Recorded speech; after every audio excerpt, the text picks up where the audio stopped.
তোমাকে আমি বলে রাখছি বুয়া, পরে বাড়িতে আসতে গেলে বৌমার অনুমতি নিয়ে আসতে হবে। যত তাড়াতাড়ি সম্ভব আমি উইলের কাজটা করতে দিয়েছি, সবকিছু লিগ্যালাইজ হয়ে গেলে আমি বৌমার হাতেই তুলে দেবো।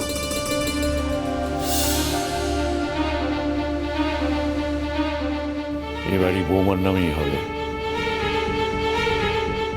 বারে, আমার পাপাকে বাড়ি আসতে গেলে মায়ের সাথে কথা বলতে হবে? তুমি তো দারুণ কথা বলছো দাদু ভাই। চুপ করো, ছোট ছোটর মতো থাকবে, সব বিষয়ে মাথা গলাবে না। ছোট তো কি হয়েছে, আমার পাপা এই বাড়িতে আসতে পারবে না, এটা আমি কোনোদিনও মেনে নিতে পারবো না। তাহলে আমরা কেউ এই বাড়িতে থাকবো না। ঠিক না? তোমার পাপা যদি অন্য কোথাও গিয়ে তোমাদের থাকার ব্যবস্থা করতে পারে করুক, আমিও দেখবো।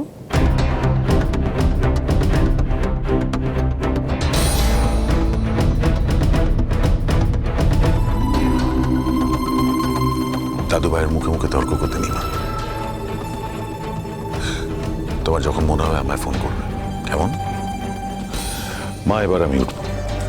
ও মা, উঠবি মানে? খেয়ে যাবি না?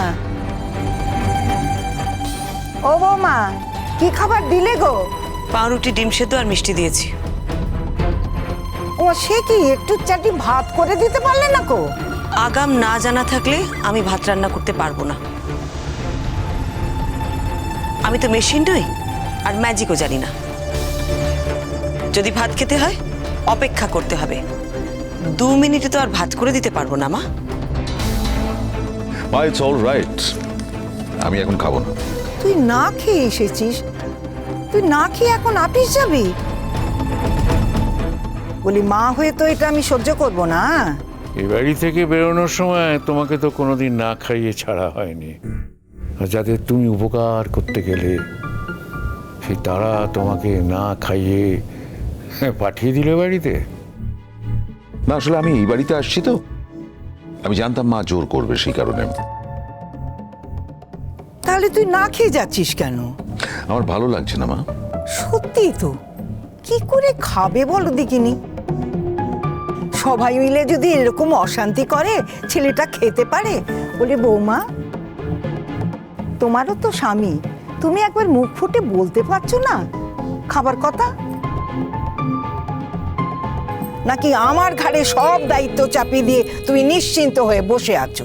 আমি না বললে আপনার ছেলে যদি না খায়, তাহলে আপনার ছেলেকে খেতে হবে না মা।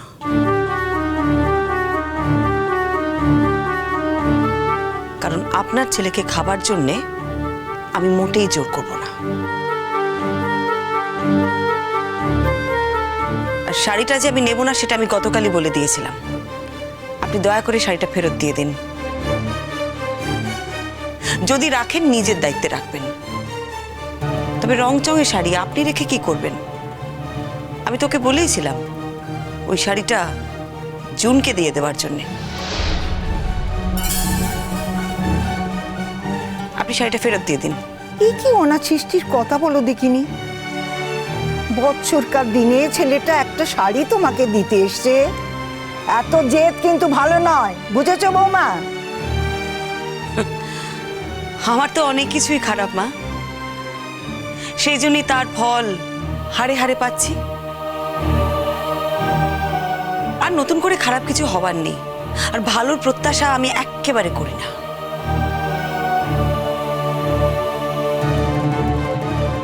আমার মা ছেঁড়া শাড়ি পরে ঘুরবে তাও ভালো, কিন্তু পাপার দেওয়া শাড়ি মা পরবে না। তুমি বরং পাপাকে শাড়িটা ফেরত দিয়ে দাও ঠাম্মি। পাপা, তুমি যখন আন্টির জন্যই শাড়িটা এনেছিলে তখন আন্টির হাতেই জিনিসটা দিতে পারতে। আমাদের সবার জিনিসগুলো তুমি হাতে হাতে দিলে, আর আন্টির শাড়িটা তো আন্টির হাতে দিলে না, ওখানে রেখে দিলে কেন বলো তো?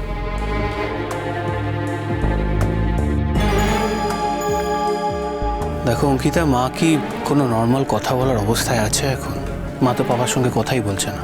পাপাই বা কত ছোট হবে? লিসেন অনিরুদ্ধ, পাপা অন্য একজন মহিলার সঙ্গে থাকছেন। উনি বলছেন যে তার বাচ্চা অসুস্থ, বাট আমার মনে হচ্ছে পাপা ওই মহিলার সঙ্গে লিভ ইন করছেন।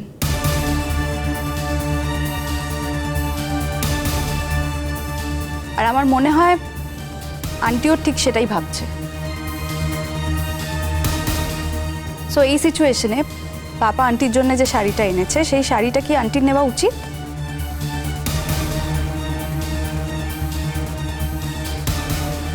C it's really simple. আমি জাস্ট নিজেকে আন্টির জায়গায় প্লেস করছি। আমি অ্যাটলিস্ট এটা ভাবতে পারি না যে আমার হাজব্যান্ড আমার সঙ্গে থাকবে না, অন্য একজনের সঙ্গে থাকবেন।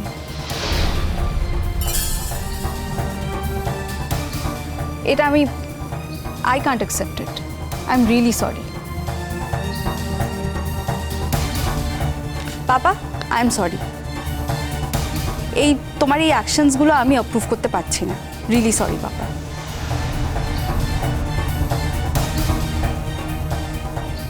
আমি আসছি। পাপা, তুমি তাড়াতাড়ি বাড়ি ফিরে এসো। তুমি বাড়িতে না থাকলে না আমার একটুও ভাল লাগে না। এটা নিয়ে আমরা পরে কথা বলবো, কেমন?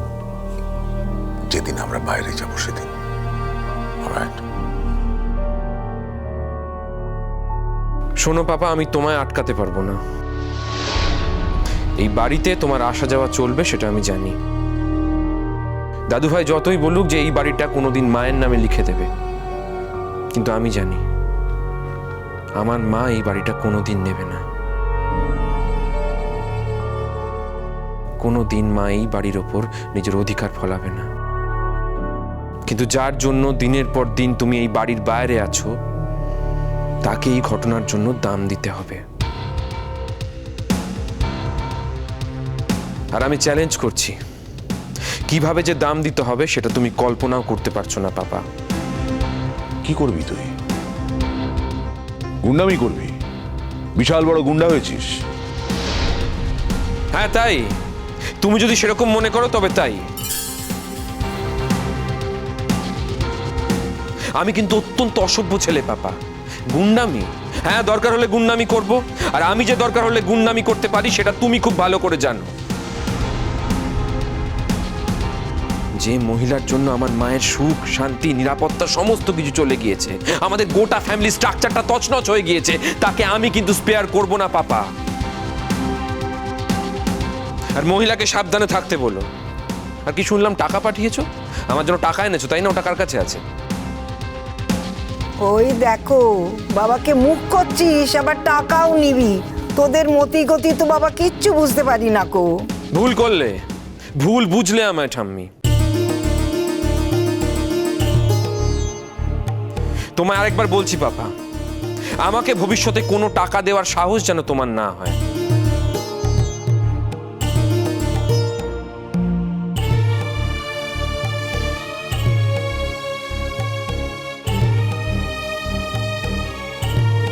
তুমি এখানে দাঁড়িয়ে আছো কেন মা? বাড়িতে গেস্ট এসছে। বাড়িতে গেস্ট এলেই যে তোমাকে এন্টারটেইন করতে হবে এরকম তো নয়। অনেক লোক আছে এন্টারটেইন করার, তারা করবে। তুমি ভেতরে যাও, হয় নিজের ঘরে যাও না তো অন্য কোথাও যাও। মা এখানে থাকার তোমার কোনো দরকার নেই, ভেতরে যাও।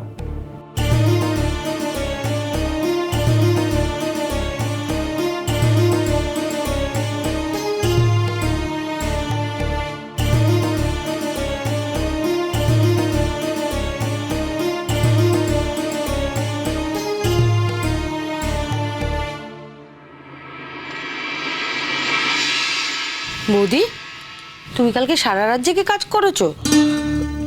না না, সারা রাত জেগে কাজ করিনি, তবে একটু রাত হয়েছে শুতে। তুমি যদি সারা রাত জেগে এভাবে কাজ করো তোমার শরীর টিকবে? দূর, সারাদিন কি আর করি বলো তো মিঠুদি? একটু ঘরে রান্না বান্না করি, টুকিটাকি কাজ করি, ফাঁকে ফাঁকে আমি বিশ্রাম করে নেব। ওসব কথা তুমি আমায় শুনিও না বৌদি। আমি খুব ভালো করে জানি তুমি কি করো না করো, সব তো নিজের চোখে দেখতে পাই। এখনো কে কি খাবে না খাবে তার মুখের সামনে জোগাড় করে দাও। অত তরিবোধ করার কি আছে? তোমারও ভারী দোষ জানো। আমার তো দোষ আছেই। আমার দোষ না থাকলে আজ আমার এই অবস্থা হয়? সত্যি বাবা, সংসারের হালটা যদি নিজে হাতে শক্ত করে ধরতে তাহলে তো আর দাদাবাবু তোমার আঁচল ছেড়ে বেরিয়ে যেত না।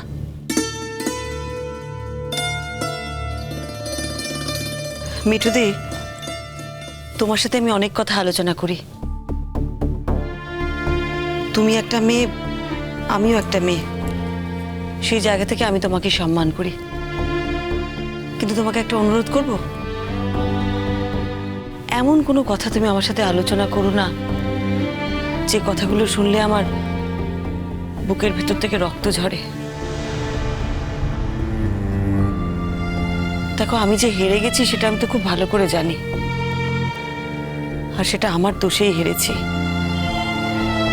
আমার হেরে যাওয়ার কথাগুলো আমাকে বারবার মনে করিয়ে দিও না মিঠুদি। হেরে যাওয়ার কথা যদি কেউ কাউকে বারবার মনে করিয়ে দেয় না, তাহলে তার কষ্টটা আরো বেড়ে যায়, আরো সাংঘাতিক হয়ে যায়। বৌদি, বৌদি তুমি আমার উপর রাগ করেছো, বিশ্বাস করো আমি বুঝতে পেরেছি এই কথাটা বলা আমার উচিত হয়নি, কিন্তু আমি তো তোমাকে খুব ভালোবাসি বৌদি, তাই মুখ ফসকে কথাটা বেরিয়ে গেছে।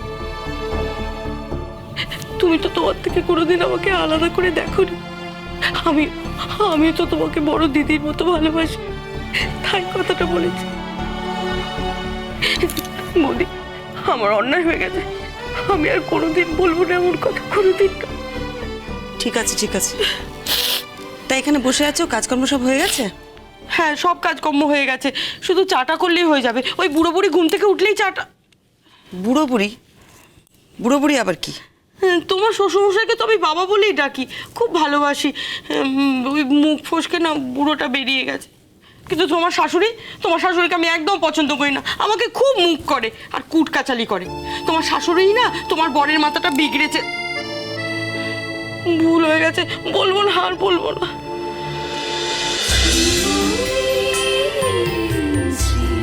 চলো চলো চলো চলো চলো পাল্টাই।